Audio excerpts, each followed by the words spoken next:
Mix It Up Monday today, which means we are taking a sketch, and this time it's provided by Scrapping Harden on YouTube, and she also does 30 Days of Sketches with Christy's Beautiful Life, so definitely check her out. That next series is going to be in October, and I plan on participating. It'll be fun. But today we are using this sketch, and I am taking the inspiration of, there's a cluster here and a cluster here, and that's about it. As you can kind of see, there's a little sneak peek of the things that I'm using now. I'm using a lot of paper die cuts, and that is absolutely okay with my mixed media. And I'm going to be using this photo here of my son playing Light Bright with this cool background. So I'm rolling with it. I've already kind of started a little bit of the mixed media. So I have some of the laser cut elements from Dollar Tree. I originally painted it white, and then I added this kind of black gold to it. And I just did that by combining a lot of gold with a little bit of black to get this kind of cool rustic color. And then I also am playing with some acrylic pieces that I made. So I had a mold from Michael's, I believe, and some of that acrylic, and so I created a couple of items. So I originally just wanted these two. I filled this way too thick. This is going to be a pretty thick piece on my page, so I cannot really layer much on top of this. It's going to be pretty thick. And I had a whole bunch left over, so I had another cast that I could use, so I decided to add it to these flowers. I think this is kind of cool. So these are like, well, I don't know, those green flowers that don't really need much. I can't think. I'm not a gardener. But I'm going to use some of those on here too, might as well, since I've got them. And I've got a couple cool pieces, like found items, like this mermaid tail. And I am not really going to use any paper today, besides my die cut elements. This is from a paper pack. It's iridescent. I think it's really pretty. That I had with my mermaid kit. And whenever I kind of see these colors, I think mermaid, and that's what I'm kind of trying to do today. In the past, when I've done mixed media, well, the last time I did mixed media with a water element, I did the whole page in that color. My goal this time is to really stick to this area and this area down here. So I've already added some translucent crackle paste. Now, I thought these cracks would be a lot bigger and more noticeable. This is clear, so I'm wondering if maybe we'll see it when I add the mixed media, but we'll see. So I already added a little bit to my background. I'm using the Vicky Bouton white cardstock, and then I'm using Faded Jean, Shaded Lilac, and Salvage Patina as my colors. I also might throw in some stickles in Dark Matter, which is really pretty. And then I haven't decided if I'm going to use this, or both, or whatever. So those are kind of my mixed media elements. I was watching another YouTuber, and she kind of had steps to go through when you are talking about mixed media. The first step is to lay your color down. So that's what we're going to do first, is lay our color down. I did add that texture just to see if I can add something to my page a little bit, but it kind of worked, kind of didn't. Now I picked these colors based on my photo. I tried to kind of match it. You can see this is kind of the lighter color, this is the purple color, and then this is the dark blue color in there. That's where I got those the color inspiration from. It's from my photo. So I'm just going to use the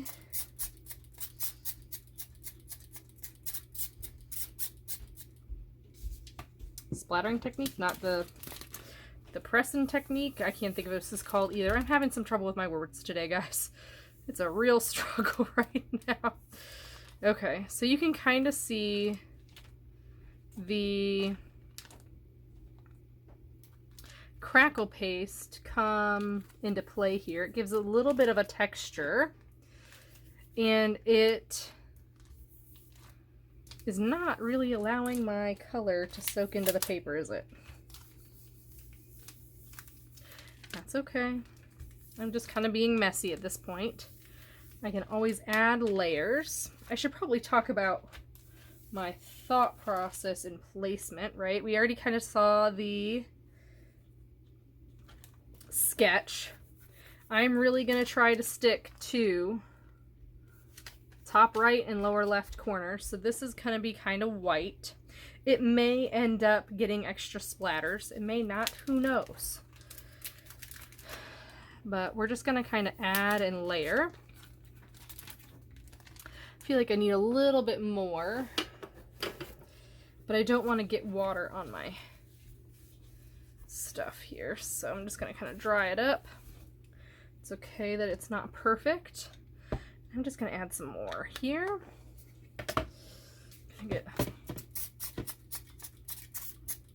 There we go. So smooshing, that's the word. This is the smooshing technique. Man, that is not intuitive.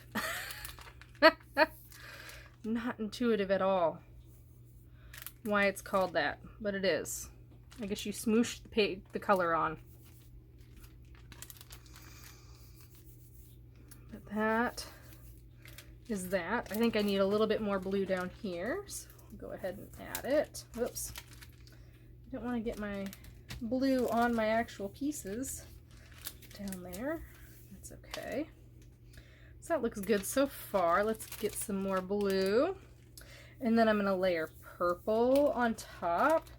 Then I'm going to layer faded jean on top of that. So kind of starting with the lighter colors and working my way to the darker colors. And it's just going to be smooshing technique. So I'll fast forward for you because you don't really need to see how I do that. Okay, so you can see I added my 3 colors in here. It's not quite obvious which one's which, but this is more of the gray blue color, while there's the purple in there and the blue, and I think that matches pretty dang well. Even the mood and feel of it matches pretty well, I think, but you know, it is what it is. Okay, so the next step in mixed media is to add some flat texture.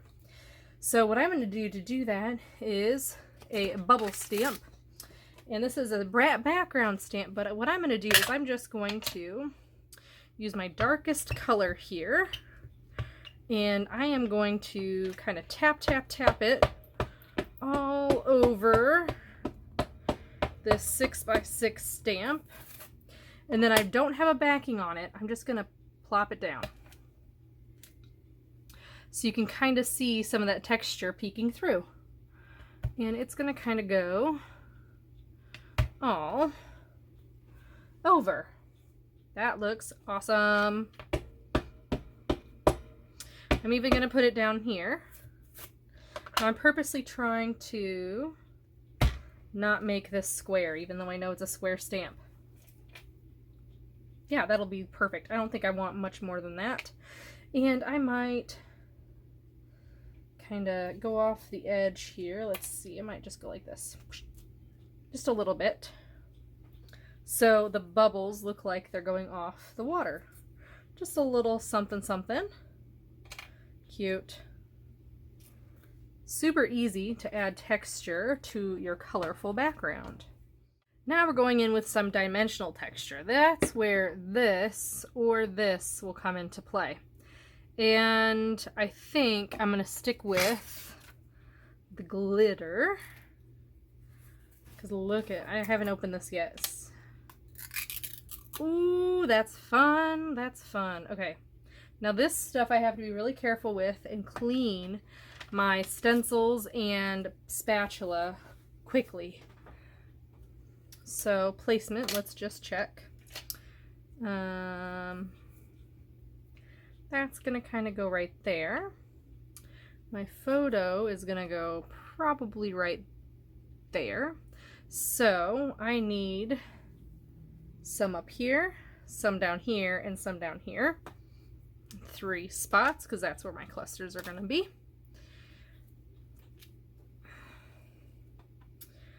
So I might kind of do a diagonal deal across this. Ooh, this is gonna be fun. Ooh, I'm so excited. I'm excited about this. This looks glorious. Oh, yes.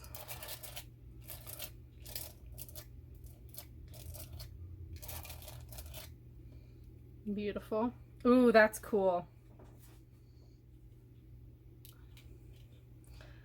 Now this is Stickles Glitter Gel Dark Matter.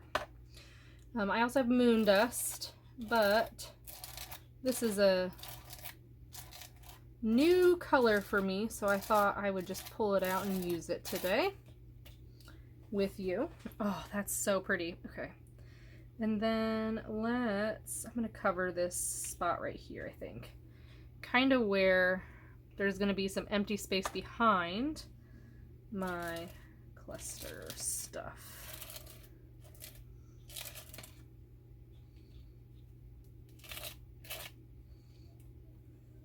Isn't that cool? Now this stencil is by Vicky Booten. I think it was one of those scrapbook.com exclusives. If not, I'll try to list it down below so you can get your hands on it, because that is a cool shape. All my mixed media is done, so now we get to add embellishments. I'm going to show you how to do this. I'm not going to glue this time around, just because I have to experiment with this piece. I think I'll probably end up using my art glitter glue, but it might end up being super glue. So my photo is going to land right about there. And I'm going to have this chain hanging down. And you can't have a chain hanging down without things around it. Let's take a look at the rest of them here. So I've got some things that I already put together. And I've got a seahorse that I want to add to this section. Kind of tucking it under. I want to be able to tell it's a seahorse, so I might have to move this over just a smidge. So I'll put that one down first before I do anything else. And then we're just kind of layer. So I put my date in the lower right hand corner, so I have to be careful about not doing anything with that, or covering it up, excuse me. So that's probably going to go right there. And then I did this on purpose so I could add a little bit of bulk and use a foam dot on top of my chipboard to cover that up. And then I've got a little bit of an anchor here, excuse me, and then that. And then I want to add this fishtail. I think that's fun. So that's going to kind of go like this. So that's a whole cluster right there. I have a mermaid. And then I'm going to move this down a little bit because I really want to emphasize that white space there. And then I've got a seashell. And that's why I'm moving the little spot here to be underneath this. And then I have another one of these. It's going to be on top and use foam dots to adhere it. And then a little crab. He's going to go on top of the shell too. And probably foam dots under here. And then I thought it'd be fun to add a dolphin kind of up and over. So something like that. And then my final cluster is going to be up here where that black is. So I have this turtle, which I think is perfect, and it's going to kind of overlap my photo here. So I have to have enough room so that my turtle doesn't cover up too much, because this is really cool. I want to see that in my photo. And then I just found some random things. So I've got a button here that's blue, and I want to add this piece. So I might have to move this down just a smidge, but then be careful of my date down here. And if I cover it up, that's okay. I'll just move it. And then I've got a gear to kind of make this even. So then all I have to do is maybe add a foam dot kind of over here. And then my final piece is going to be white, and it's going to say magic. So that's my title. Now, when all of this is cured, the very final step is I'm going to add white splatters. Now, the reason I'm going to use white splatters is because I used black for the mixed media underneath. So I already used a high contrast color. So now I need another high contrast color, and that would be the white. And I'm going to splatter over all of this stuff. And I might even add some black around here as well to make it more obvious for these pieces. So black and white splatters is going to be my last thing. And for that, I'll probably use watercolor. So I have a great watercolor palette from Michaels that white really shows through, and I've used it several times on different layouts and I really like it. So it's easy to use because it is watercolor. Just add water and then, you know, do the thing. But that is my layout. I hope you enjoyed this video. Definitely stay tuned for the end so you can see how this all turns out, because you'll just see still shots because I didn't want to adhere all of this on camera because it's going to be a lot of work. Again, we'll probably use super glue or glitter glue, my strongest glues that I can get. But I hope you have a wonderful day. Don't forget to like, comment, and subscribe, and I'll see you next time.